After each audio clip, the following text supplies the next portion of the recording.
지금 제정신이야? 시간이 몇 시야? 밤 10시가 넘었잖아. 여기 독일에서 한국으로 유학 온 독일 여학생에게 한국 밤거리를 돌아다니는 걸 본 독일 친구들이 깜짝 놀라서 흥분을 했습니다. 어떤 사연을 올렸는지 지금부터 알아보도록 하겠습니다. 이 사연은 독일의 한 커뮤니티 사이트에 올라온 글을 각색하여 만들었습니다. 안녕하세요. 저는 한국에서 유학 중인 에마라고 합니다. 독일에서 한국의 문화가 너무 유명해서 현재 한국에서 거주하고 있는 학생으로서 좀 더 정확하게 알려드리려고 합니다. 저는 독일에서 대학교까지 다니다가 한국으로 유학을 오게 되었습니다. 저는 어렸을 적에 아빠가 한국에서 일을 하셔서 자연스럽게 방학이 되면 한국으로 아빠를 만나러 오곤 했죠. 한국을 올 때마다 느끼는 건데 한국은 정말 깨끗한 나라라고 생각했었어요. 그리고 시간에 관계없이 먹고 싶으면 먹고 놀고 싶으면 놀 수 있어서 너무 좋았어요. 또 모든 시설들이 깨끗해서 좋았답니다. 아무 때나 놀 수 있는 건 정말 너무 좋았어요. 이렇게 놀 수 있다는 게 밤에도 마찬가지고요. 독일에서는 솔직히 저녁 9시 정도만 되어도 마음 편하게 밖에 있을 수는 없어요. 다들 아시죠? 독일에서는 저녁 6시 전에 모든 상점들이 문을 닫기 바쁘죠. 그러니 시간이 늦은 저녁에는 쇼핑할 수가 없답니다. 그러나 한국은 내가 뭘 사고 싶으면 아무 때나 가능하다는 거죠.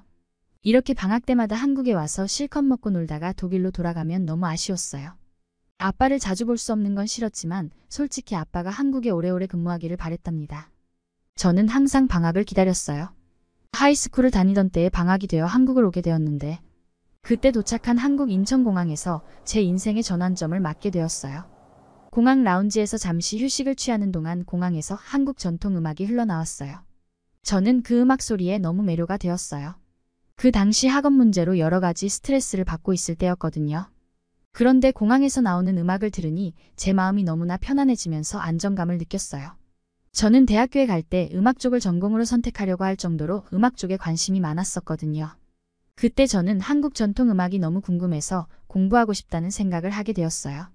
그래서 독일에 돌아온 후로는 일단 공부를 열심히 해놓고 한국에 있는 대학교에 도전해보기로 했어요. 그러던 중 아빠는 독일로 업무 복귀를 하셨고 저는 한국에 갈 기회를 잃게 되었어요. 저의 학창시절의 유일한 낙이 한국 여행이었는데 아빠가 돌아오시고 갈 수가 없어서 좀 슬펐답니다. 어쨌든 저는 하이스쿨을 졸업하게 되었고 독일에 있는 대학에 입학했어요.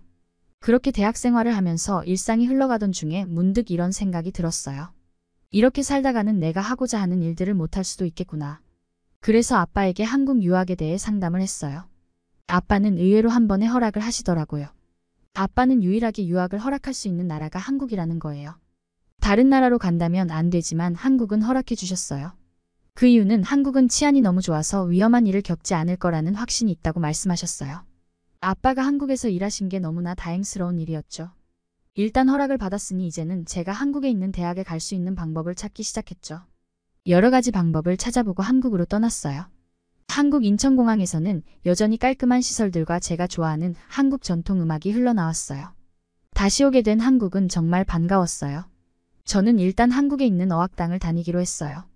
한국에 있는 대학교를 가려면 한국어 학당 5급 이상을 수료해야 했어요. 저는 제가 좋아하는 성균관대 어학당에 다니기로 했어요. 성균관대는 한국에서 꽤 유명한 학교였어요. 학교 근처에 숙소를 정하고 학교를 다니기 시작하면서 너무 흥분되었어요. 그런데 한국에 있는 학생들을 만날 때마다 조금은 섭섭한 마음이 들었어요. 왜냐하면 독일에서는 처음에 만났을 때부터 포옹을 하면서 서로에게 친밀함을 표시하는데 한국 학생들을 처음 만날 때는 서로 좀 어색했어요. 그러다 보니 금방 친해지기는 쉽지 않았어요. 그렇지만 하루 이틀 만나다 보니 한국 학생들은 정말 친절했어요.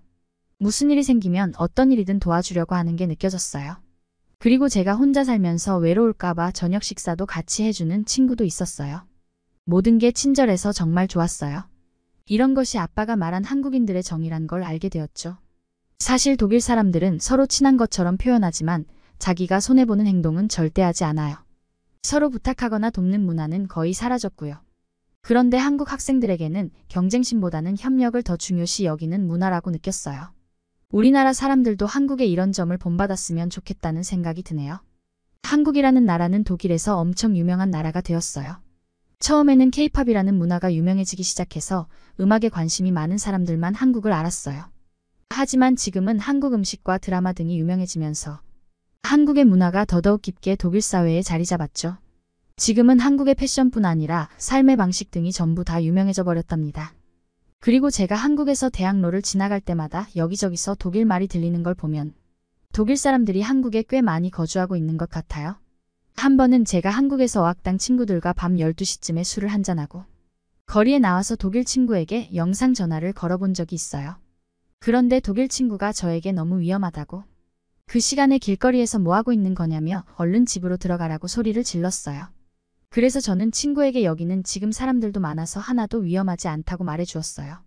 거리를 비춰주니 친구는 깜짝 놀랐어요. 어떻게 그 시간에 사람들이 그렇게 많냐고 신기해하더라고요. 그리고는 다음에 꼭 한국에 꼭 오고 싶다고 하네요. 아마도 독일 친구도 한국에 한 번도 안 와봐서 한국에 오면 놀랄 일투성일 겁니다. 한 번은 한국인 친구 집에 놀러 간 적이 있었어요. 친구가 토마토를 먹으라고 줬는데 토마토가 너무 달달하고 맛있는 거예요. 이건 어떻게 했길래 이렇게 달달하고 맛있냐고 물었어요. 그랬더니 설탕을 뿌린 거라고 하더라고요. 저는 너무 놀랐죠. 독일에서는 토마토에 소금을 뿌려 먹거든요. 설탕을 뿌린 한국식 토마토가 훨씬 맛있게 느껴졌어요. 이렇게 뭔가 다른 방식이 있는데 저는 한국 방식이 더 좋으니 한국에서 오래 살아야 할까 봅니다.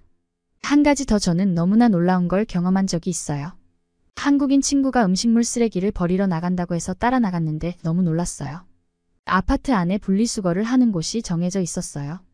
음식물 쓰레기 버리는 곳에 신용카드 같은 것을 넣으니 뚜껑이 열리고 그곳에다가 버리더라고요. 정말 신기한 경험이었어요. 한국인 친구 말로는 음식물 쓰레기의 95%가 재활용되어서 쓰인다고 하니 한국은 환경을 생각하는 것도 다르구나라고 느꼈죠. 제가 살았던 독일에서는 음식물 쓰레기를 모아 거름으로 사용하는 곳도 있지만 아주 극소수에 불과하고 나머지는 일반 쓰레기에 음식물 쓰레기도 함께 넣어서 버리죠. 커피숍이나 패스트푸드점에 가도 사정은 마찬가지예요. 먹다 남은 음식과 자잘한 포장지들을 같이 버리고 음식물을 따로 분리해서 버리는 곳은 거의 없어요. 독일은 언제쯤 한국처럼 이렇게 분리수거를 잘할지 모르겠네요. 플라스틱과 종이, 비닐도 한 곳에 다 섞어서 버리고 분리수거장에 가보면 쓰레기통은 두 가지 색깔로 구분되어 회색 뚜껑에는 일반 쓰레기, 노란색 뚜껑에는 재활용 쓰레기를 넣어야 해요. 하지만 그 안에는 오만잡 것들이 들어있을 때가 많죠. 그만큼 독일은 분리수거에 대한 교육이 잘 되어 있지 않답니다. 음식물 쓰레기 때문인지 악취가 심하고 그것 때문에 온 동네 쥐들이 다 모이기도 해요. 저는 독일에 있을 때는 분리수거장에 가는 게 정말 싫었답니다. 그리고 일주일에 한 번 쓰레기 수거 차량이 오기 때문에 여름에는 악취가 상상을 초월했어요. 정말 독일도 한국의 분리수거 방식을 하루빨리 배워가서 적용하면 좋겠다는 생각이 들었어요. 한국 아파트 분리수거장 옆에서 악취가 나지 않는 게 저는 제일 신기했어요. 저는 한국 생활에 적응을 하기 시작하면서 공항에서 들었던 한국 전통 음악에 대해 알아보기로 했어요. 저는 어렸을 때부터 클래식 음악에 관심이 많았었고 클래식 음악을 좋아했어요. 그리고 지금도 계속 공부를 하고 있는 분야이기도 하고요. 그러다 보니 한국 공항에서 들었던 한국 전통 음악을 듣는 순간 한 번도 경험해보지 못한 음악에 매료되게 되었어요. 일단 유튜브 등을 통해 장구 판소리 등 한국 전통 음악들을 쭉 찾아보았어요. 이런 것들을 들은 후 한국 친구들과 이야기를 하는데 그들의 말소리, 리듬, 분위기 등이 너무 좋더라고요. 한국의 장구 소리라든지 민요 등이 저에게는 새로운 소리로 다가왔어요. 어쨌든 한국 전통음악에 매료된 김에 조금이라도 더 배울 수 있는 곳을 찾아가서 배우기도 했어요. 산속에 들어가서 소리도 배우고 진도에 있는 국악원까지 찾아가서 식김굿이라는 것도 배워보면서 한국의 한이란 정서를 접하게 되었어요. 어떨 때는 정말 신명이 나는 음악을 듣고 어떨 때는 한이 서린 그런 음악을 듣고 하니 한국 음악이 주는 신명과 한이라는 것을 느끼게 되었어요. 사물놀이, 풍물 등에 조금씩 빨라지는 장단이 주는 흥겨움이 더해가며 불러일으키는 신명과 신바람은 음악을 하는 제게 정말 흥미로웠어요. 풍물과 같은 음악은 리드미컬하면서 생생한 리듬감으로 흥과 신명을 일으키는 힘이 있죠. 한국의 전통음악은 보편적인 음악적 정서로 누구나 즐길 수 있다고 생각해요. 저는 한국 전통음악을 유럽에 전파하는 징검다리 역할을 하고 싶은 꿈을 가지고 있어요. 그 이유로는 내 안의 흥과 한을 깨우는 한국 전통음악을 강렬하면서도 아름답게 느꼈던 것처럼 다른 나라 사람들도 저처럼 공감할 것이라고 믿기 때문이에요. 제가 전문적으로 배웠던 클래식과 한국 전통음악을 잘 접목해서 한번 만들어 보고 싶어요. 제 생각에는 한국의 K-팝 등 대중음악이 세계적으로 인기를 얻고 있는 것처럼 한국의 전통음악도 더 많은 세계인들에게 사랑받는 날이 멀지 않은 것 같아요. 참, 우리나라 사람들에게 한국에 대해 한 가지 더 말해보려고 합니다. 바로 한국의 지하철 이야기인데요. 저는 한국에 살면서 지하철을 제일 많이 이용하고 있어요. 처음 지하철을 탈 때부터 탑승 시스템이 너무 간결하게 잘 되어 있어서 어렵지 않았어요. 그리고 독일과는 달리 너무나 깨끗해서 저는 지하철을 이용할 때마다 우리나라 지하철이 생각났어요. 물론 지하철이 오래되어서 그런 것도 있지만 사실 세계에서 미국 뉴욕 지하철과 함께 세계에서 대표적으로 지저분한 지하철로 꼽히는 건 맞잖아요. 물론 지금은 리모델링 계획이 발표돼서 점점 좋아지고 있다고 하지만요. 일단 한국 지하철은 안내판들이 너무 잘 되어 있어서 딱 보면 어디로 가야 하는지 잘 알 수 있게 설계되어 있어요. 한국인들은 지하철이 역에 도착하면 내리는 사람들을 위해서 가운데를 비워두고 양쪽으로 줄을 서더라고요. 그러니깐 혼잡하지가 않았어요. 한국인들이 질서를 잘 지켜서 타는 모습을 보고 지하철이 역에 도착하면 한쪽으로 줄을 잘 서서 타게 돼요. 한국에 오시면 지하철 한번 꼭 타보세요.